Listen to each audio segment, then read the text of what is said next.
There we go. Hello, friends. I'm Jonathan Pishner with Apex Counseling, and we are here today with Eva Barnewitz, who will be our primary trainer for our narrative exposure therapy training. And today we're just going to talk with her about a lot of the things related to narrative exposure therapy so that people can decide if they want to come and get training, because not everyone knows what narrative exposure therapy is. So Ava, thank you so much for hanging out with me a little bit today and answering some questions. My pleasure. Thank you so much for inviting me. Now, I think really one of the best things to start with is, a brief description of what is narrative exposure therapy. And my understanding is that it is somewhat different from narrative therapy, and these two are very, very similar names. So that can produce a little confusion. So why don't you tell us a little bit about what is narrative exposure therapy, and also if it differs from narrative therapy, how it does so? Mm-hmm. So narrative exposure therapy is a trauma therapy approach that has been designed specifically for working with victims of war and torture or other forms of trauma. And it's a very structured approach, and it's a brief form of psychotherapy. So we take 8 to 12 sessions to work with survivors. And within those 8 to 12 sessions, we help them to reconsolidate their memory about the traumatic life events. Whereas in narrative therapy, it's much broader. Narrative therapy has this approach of, well, basically anything can be addressed in narrative therapy, whereas narrative exposure therapy has this idea that we do exposure for those traumatic life situations in a narrative form, because it would be unethical to do the exposure in person or in vivo. But by talking about the events in detail, we help persons to restructure their memories of those traumatic life events. Okay, well, wonderful. And now it was originally designed for things like war trauma. Is it able to be used for, if I can call them more standard traumas? I'm not sure if that's the right way to phrase that, but things like car crashes, childhood abuse, like some of the things that would walk into a fairly standard therapy office. Absolutely. And the statistics are there. It has originally been developed, as you said, for regions of war and crisis, because the resources are very scarce there. But let's be honest, even in, let's say, our everyday settings in the US or in Germany, trauma therapy is still a scarce resource. And this approach of narrative exposure therapy can address any sort of traumatic events, whether interpersonal violence, sexual violence, it could even be emotional violence, because it addresses how our brain functions during those moments. And in that sense, it doesn't make much of a difference for me as a therapist whether I work with somebody who has survived sexual violence or with someone who has survived continuous torture or childhood abuse. So it's a very clearly structured approach, and therefore addresses all sorts of trauma, actually. Great. Now, for the therapists who are trying to decide if they want to get trained in this method, paint us a picture of what this might look like briefly, because there's a number of ways that a person might make up that narrative therapy would look, but if they have never seen it, what would this look like in a therapy office over that course of 8 to 12 sessions? Mm-hmm. So we always start out with a diagnostic session, standardized diagnostics using instruments that are valid and objective and reliable, and usually recommended by the APA. And then the first session, we talk with the person about the results of the diagnostics, and if there's PTSD, we continue with psychoeducation, which is so crucial in working with patients with PTSD, because so many times stuff has happened to them without any control, without any understanding. So from the very beginning, we want to be very much on eye level with them and also support them in this feeling of having control and being in charge. And then when we then start counting the sessions, in the first session, we will do a lifeline. The lifeline uses a rope, flowers and stones and candles, and this is what I have right here. Oops. So yeah, you can sort of see the material here. So we will put the rope on the floor, and that symbolizes the life from birth until the present day. And then there's going to be flowers for happy moments and resources, stones of different sizes, different shapes. Here's a pretty heavy one, actually, for traumatic situations or heavy situations, all sort of situations that are fear-related. Then there's also candles for those situations where grief or loss was involved. And then we also have sticks that symbolize moments when the person was a perpetrator themselves, because these moments also play into the so-called fear network, and we may talk about this later. So first session, we get an overview of the resources and traumatic situations in the person's life, and then using that, the therapist will choose the 10 events that will be addressed in exposure sessions. So what we want to do is we want to cover a broad range of traumatic life situations. And then in the following sessions, we go through these events one by one in the logic of narrative exposure therapy, which means we dive in. We dive into those situations, and we invite the client to tell us all the details about these moments, while also contrasting to the present moment. So let's say we did the lifeline, and then we have the first exposure session. I will ask my client a couple of general questions. How was your life back then? Who was important for you? Who was in your life? What was the general situation? And then on that day, when the specific event happened that we're going to talk about today, what was the weather like? Do you remember what kind of weekday it was? And then already there, I can contrast and say, oh, and can you tell me what day of the week is it today, as we're talking about this?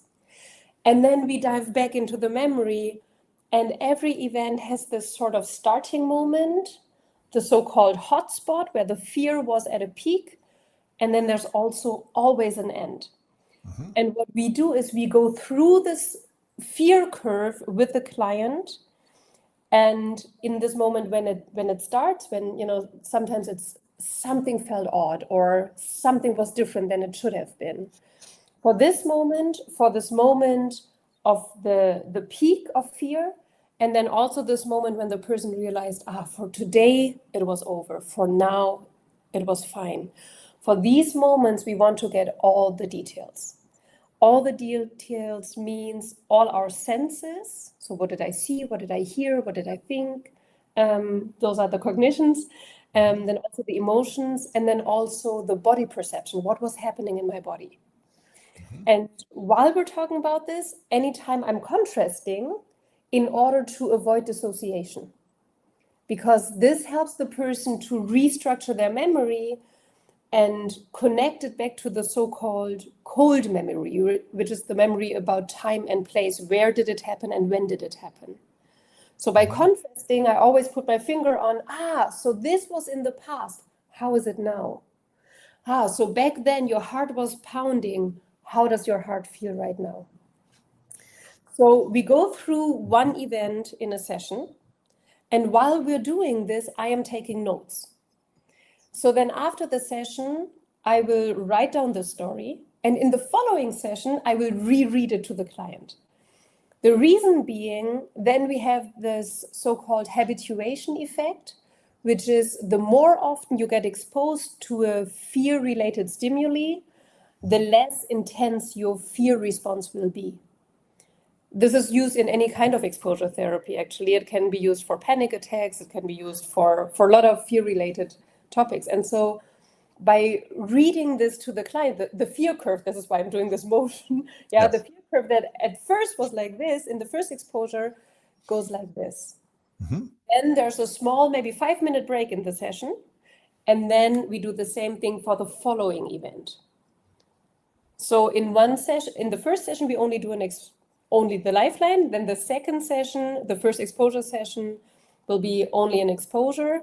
And then the following session is reading the previous exposure and doing a new exposure. And then this continues like this until we have those 10 exposures. And then in the last session, we do a lifeline again. And that really honors the change that clients experience during therapy already. And you can see sometimes there's new flowers on the lifeline, sometimes the sizes of the stones that they choose are different. And it's almost like a bit in Gestalt therapy where the Gestalt is complete.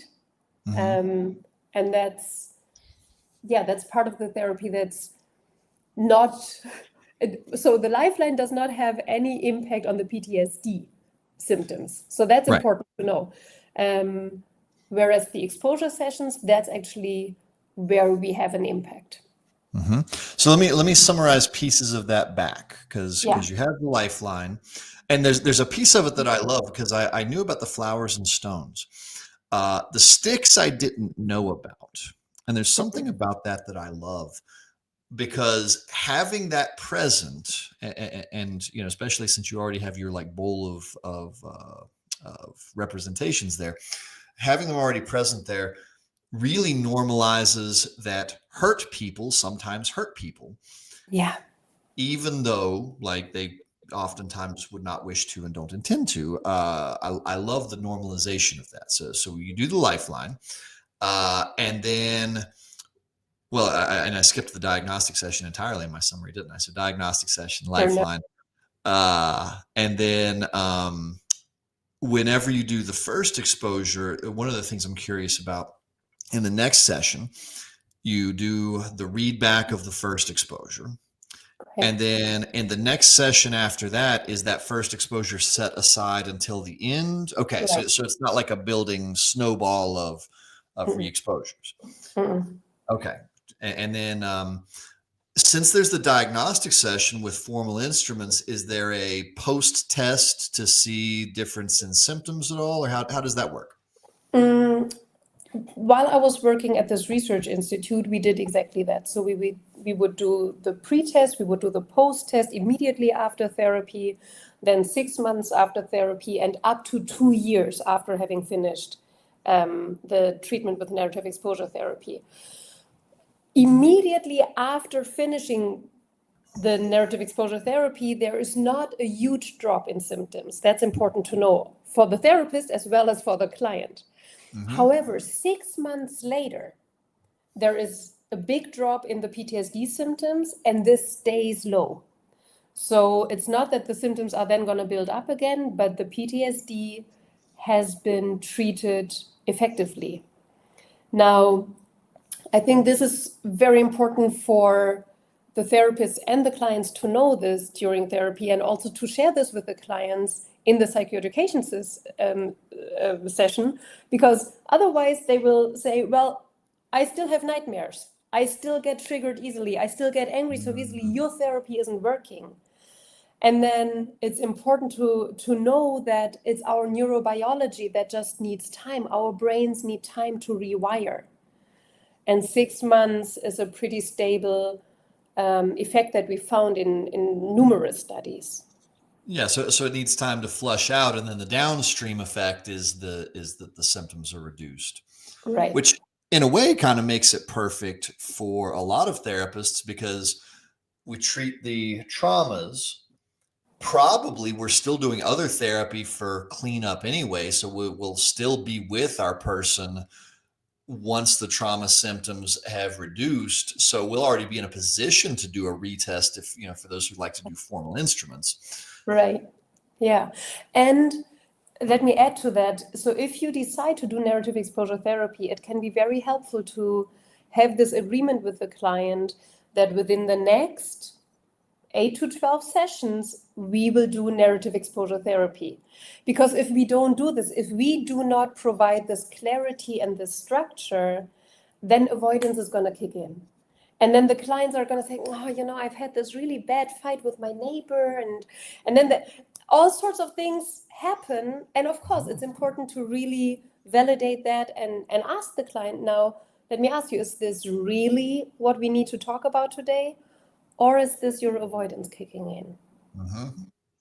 And of course, if there's an acute situation, and I've had a lot of clients with acute situations because I've worked a lot with people who came from regions of war and crisis where their families would still be living in those situations. So continuously there would be this moment of, I've received bad news from home, or I didn't get my stay, I need to leave the country, or whatever it might be, because these people were still living in uncertain conditions and in unsafe conditions. So then we need to be very clear. My main job for the next 8 to 12 sessions is going to be being your trauma therapist. Everything else that's coming up, let's store it and we'll take a look at it afterwards. Yeah, and that's roughly in line with the trauma therapy approach I'm trained in as well. And for the therapists listening, one of the things that has sometimes been done is we'll just, if we really have to deal with some sort of emergent crisis, we can add a second session that week and say, okay, this session is the trauma session. This session is the what do I do about whatever this emergent situation is. And I assume that would work fine for NET as well. Okay. Yeah, absolutely. And in NET, maybe just to, as we're talking about the structure anyways, we have 1 to 2 sessions per week. So if you're counting in your head, so wait, it's 8 to 12 sessions, 1 to 2 sessions per week, we can do an entire trauma treatment within 6 weeks. And that is... And are those usually 1 hour sessions, or are they longer? Usually I would plan for 90 to 120 minutes, so 1.5 to 2 hours, because this entire exposure itself, it needs about 60 minutes. And then in addition, we need to have this reading time. So 90 to 120 minutes is good. 120 minutes can be helpful if you want to rewire and rest a moment, because these sessions are really intense, both for the client and for the therapist. And you want to make sure that you don't have more than, let's say, 2 or 3 exposure sessions per day. But yeah, and then also the writing down the story takes time. Not as much time as some people think. And it's, to me personally, it was super helpful for my self-care, because after listening to the story in such detail, it's so helpful to just write it down, type it, print it out, put it in the file, put the file into the appropriate place, lock that place, and then it's done. Yeah, so basically it's a way for you to also externalize the story. Absolutely, yeah. Okay. Now, I am curious about this because I didn't find any information on it, but admittedly I didn't look too long. But here in America, the National Institute of Health lists narrative exposure therapy as an evidence-based practice. But I'm curious if there's any numbers on like the success rate for improved or recovered, because I didn't find those at a cursory glance, but I'm sure those are probably available with some more digging. Do you happen to know what the improvement rate is off the top of your head? I would not be able to tell you the numbers, but I do know that it's highly effective. And in addition to that, the dropout rates are much lower in comparison to other kinds of trauma treatment. Well, they'd almost have to be, being so short term. Yes. Well, yes, that's one thing. It's so short term, and then it's so clearly structured. And in every session, the client realizes, wow, I've made it through. I made it through the story from the beginning, through the hotspot, until the relatively safe place, and I'm still here. I'm still alive. And what's also playing into this is it's very foreseeable. Clients know exactly what will happen in the following session because it's exactly what happened in the previous session. So there is this foreseeability, this clarity, the structure that helps clients to stay in the process, really. Yeah. And Okay. and above all, of course, you have the therapeutic relationship, which is also there in other approaches to trauma therapy. But what, from my personal experience, I don't know how the research, if research has been done on this specific topic, but I've experienced it so many times that clients would say, this was the first time that somebody actually asked me about this event and was not scared of my answers. Well, that's one of the big problems in the field presently is a lot of therapists are traumaphobic, never Yes, mind clients. And in fairness to the people who are nervous about touching people's trauma, um, grad school for a lot of people doesn't do a good job of helping new therapists understand that it's okay to touch on trauma stuff. What a lot of grad schools sadly do is they basically say, hey, treating PTSD is a specialty and we're not going to train you in that. And they'll either directly say or they'll imply that you need to refer this out or you need to try not to touch it. And sadly, that creates such a reinforcing loop. Like, oh, the therapist is too scared to talk about my trauma. Well, I should damn sure be too scared to talk about my trauma. absolutely. Yeah. And I've had clients come to me who said, I was admitted to a trauma clinic. I was at the trauma ward and they were doing stabilization techniques with me over and over again. And I said, I want to talk about my trauma. And the doctors or the therapist would say, no, no, no, we don't do this here. So then if you don't do it in a trauma ward, where would you do it? Right. And also stabilization techniques, they do work for some people. And for some people, that's fine and that's fair enough. And the band-aid on the wound is all that they need. But if we're working with people who have done so many stabilization techniques and so many skills trainings, it's almost like they're putting band-aid after band-aid after band-aid on their arm, but the wound is still infected. Nobody ever cleaned out that wound. And this is what narrative exposure therapy does. We look at the details, we clean out that wound so it can heal. And with regards to this trauma phobia among therapists, it's so interesting because it's almost like a hot potato, right? People pick it up and they say, oh, it's trauma, you take it, right?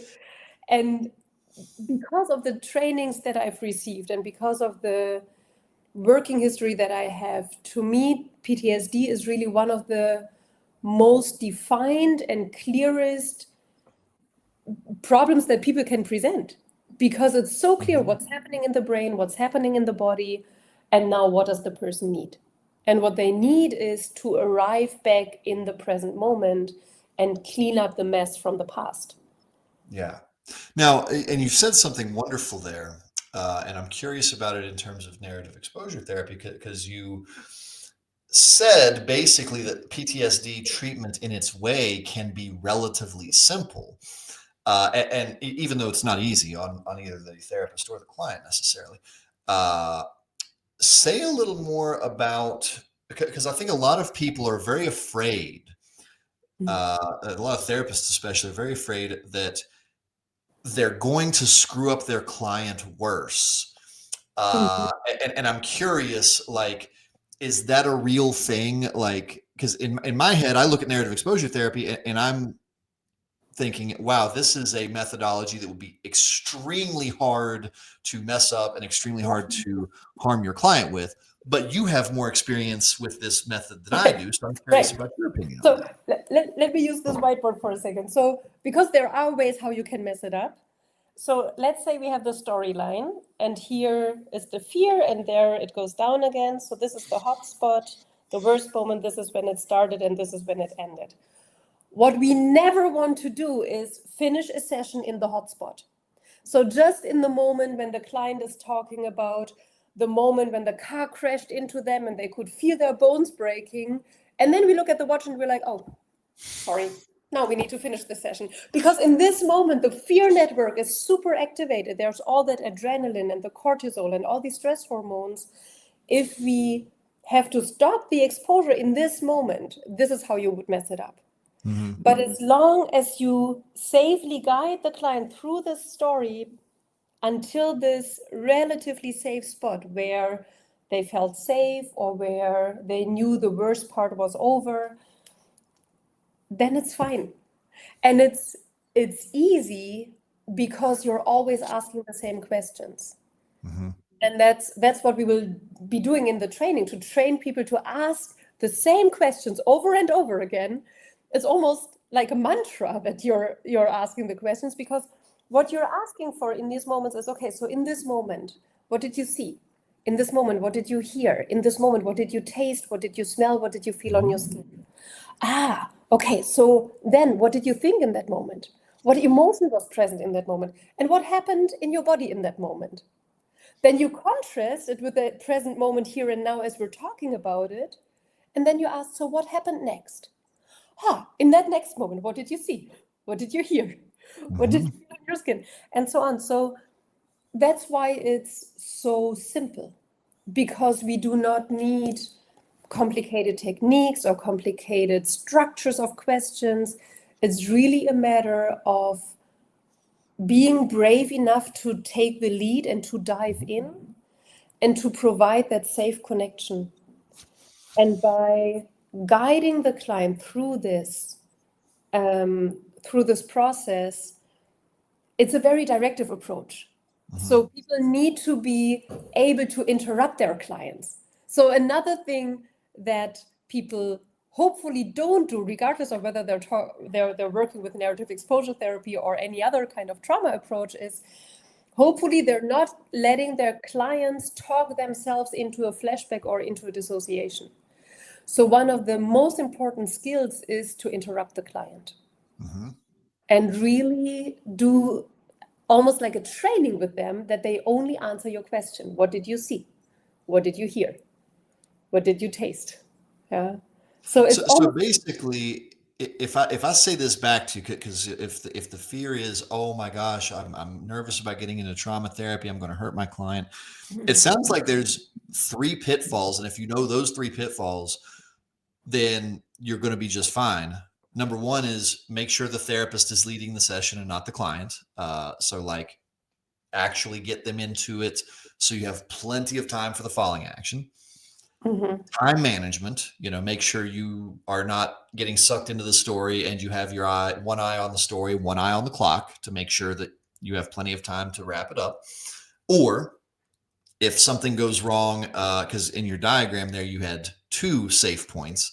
I mean, if you have to bail out before we even get to the rising action, then be brave enough to just bail out and say, hey, we'll have to get to it next time because things went off the rails. Right. And then what you do is you invite the client, let's say, I don't know, somehow we're spending way too much time right here. And then I realize, shoot, I have only 10 minutes until the session needs to be over. What I can say is, let's dive right here, and in 3 to 4 sentences, let's talk about the moment when this event was over. Oh, so there's even an escape hatch if time management fails. Oh, wonderful. Right. Okay, right. So there's even built-in methods to make sure that this is okay. So that's even better than I was imagining it was, honestly. Yeah, right. I mean, it's not ideal, and then in the following session, you want to make sure that you do this. Right. And I want to add one thing for the do's and don'ts on the don'ts side, which is don't treat trauma clients in order to heal your own trauma. I've seen that so many times in trainings, in numerous contexts where people would work with traumatized clients because of their own unfinished business. Yes. And that's unethical. There was a time when I was doing trauma trainings as part of an institute, and one of our warm-up questions, because it was, where are you from? What's your name? Where are you from? Something, and what got you into trauma therapy? And the number of people who would say, I got into trauma therapy to heal my own trauma. We finally eliminated that question. It ended up being, say your name, say where you're from, sit down, and yeah, right. Because of course, by then they had paid their money, so we couldn't very well be like, nah, bro, you can't do the training. Yeah. But it was like, oh, this is not an ideal setup. So I'm so glad that you spoke to that. And let me ask a follow-up question to it, because my assumption is a person doesn't necessarily have to be all the way healed. They just have to not be imagining that by saving my client, I am going to fill in the blank, however that sentence ends. Right. And here's the thing. Most people at some point in their lifetime experience at least one traumatic life event. This includes you, this includes me. How could you not? Exactly, right. So the point is, if you realize, even while watching this video maybe, that yes, sometimes I have flashbacks, or sometimes something reminds me of that event, and then I have this really strong physical response or a strong emotional response. It's so easy to clean that up by using narrative exposure therapy, and then we're fine to work with the clients who have experienced maybe something similar.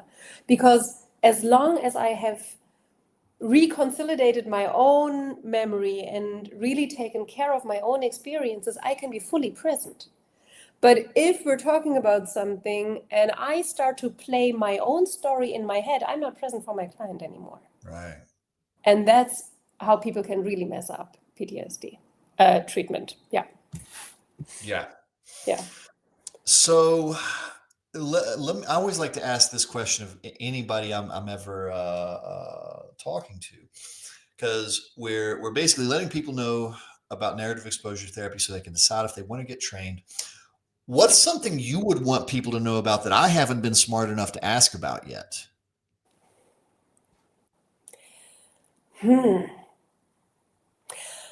I think I would like to share why I love working with narrative exposure therapy. Yeah.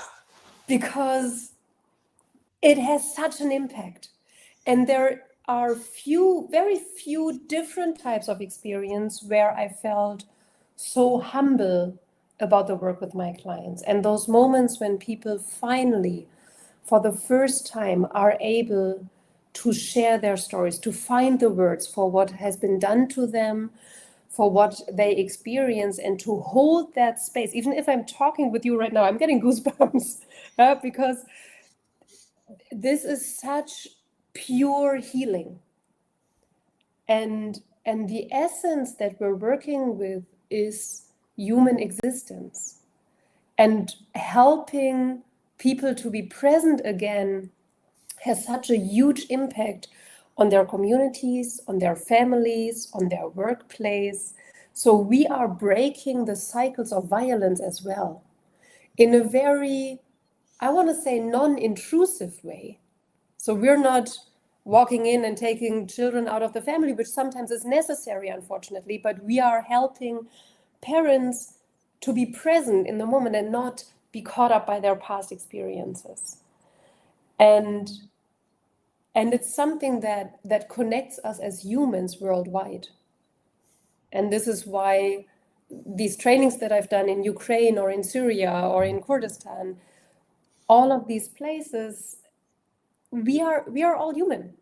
And if we connect on this level of being present with each other and holding space, we don't really need to do so much.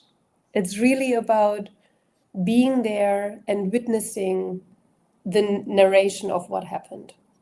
Yeah. I love that because that's one of the reasons I've always liked, because the trauma therapy approach I'm trained in is so adjacent to narrative exposure therapy that they may as well be cousins. And my mentors, always talked about as part of the story that persons that are traumatized often have a victim mythology, like they look at their life, and because of what happened to them, they accidentally tell themselves a story of victimhood. And perhaps reasonably so in one sense, but the really connecting with the much more full story seems to be so helpful in helping people reject the idea that because of this moment in time, therefore I am a perpetual victim, and therefore I am damaged, broken, fill in whatever terrible adjective you want at the end of that sentence. And it really helps people connect with a much more robust view of their life, and one where they can reconnect with their agency and with their ability to be a director of their life instead of a victim of their life. Absolutely. Yeah, they take the narration into their own hands again. They're holding the pen again. And this is another part, we didn't mention this yet. At the end of this therapy, all these narrations that we wrote will be handed over to the client if they want this. So they do get all these life stories. Yes, with the main focus on the traumatic life events. We don't talk so much about the flowers in that trauma treatment. But this is such an honoring of the process, and it's the validation. And sometimes part of this victimhood is nobody would believe me anyways. Nobody has ever asked me about this. I have to keep this to myself. Then there's all the shame and all the guilt. And then we get into the cycle of almost searching out situations that will perpetuate those patterns. And this agency and this ownership that is there is so detrimental for the healing process.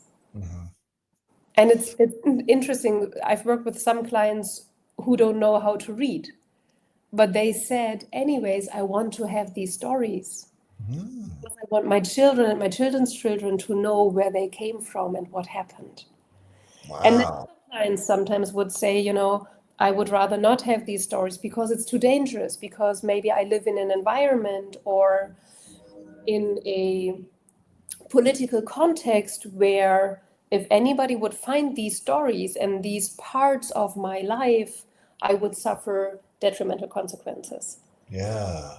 And I wonder if that's a cultural difference, because here, most people prefer to leave their narratives with me or actively destroy them and not so in a way take their agency in that way, because we've had clients.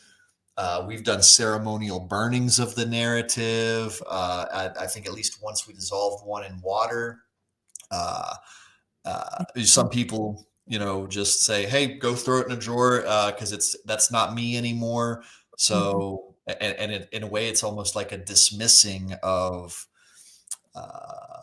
the story's power. Like, yes, this is a thing that happened. And so, yeah, that's so interesting, because most of my clients seem to, and not in a traumaphobic way, in an empowered way, like just say, no, I have no wish to take that home. Right. Yeah. So, And I wonder if and that's so beautiful, right? Because in this moment, as we're talking about this, we realize our clients are the experts for their lives. They are the ones taking the decisions. What do I want to do with this story? Because now it's not the story that's owning me anymore, but I own my story.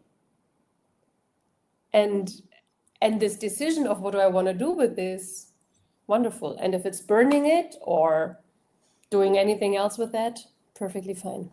Yeah. Beautiful. Well, so before we close down, let's check and see, because we'll be posting this to let people decide if they want to come and do narrative exposure training with us, or narrative exposure. Good gracious. I swear I talk for a living. Narrative exposure training. I still can't say it. Net, whatever. The net training, just say net. So, in service of signing up for the training, is there anything we haven't touched on that would be good for therapists to know to decide if they want to commit to actually doing a multi-session training process? If I would say just one thing, do it because it's worth it. That's the one thing. I think the other thing that people should be aware of is that it's a very practice-oriented training. So we will touch upon traumatic life situations that the participants experienced, and people will practice doing narrative exposure therapy sessions in this online training, because this approach can be used in person. It can as well be used online. And we need to have the practice in a training, because otherwise you may as well just read a book, which, go ahead. There's lots of stuff on net out there. But that's how we will do it. There will be a lot of small groups. I'm looking for trainers who can additionally come in. So each small group will have their own trainer being present with them throughout the entire practice. There's a couple of people here in Germany who have already said, yep, I may do that some evening. So I think that's one thing. And then just be curious, because it's such a beautiful approach. And we can also actually use it in a very resource-oriented way. If we want to practice already during the training with our clients, and we'll talk about that more in the training. Yeah. And I'll add one item for people making their decision. To my mind, this is great for two separate populations of therapists. This is great for persons who've never had strong trauma therapy training, because it's a relatively simple model and can be learned over the course of relatively few training sessions. And also for experienced trauma therapists who want a secondary model, because, for example, EMDR is a wonderful model and one of the most evidence-based models, but there's certain contraindications for it, such as if somebody's too dissociative. The narrative models have a tendency to be able to be used with dissociative persons a little more easily and with less risk of enhancing the dissociation than EMDR. Or, one of the things I both like and dislike about EMDR, there's a certain cerebralness to it that certain clients connect with, because some of my clients hate the touchy-feeliness in their minds of narrative type therapies, but love the cerebralness of EMDR.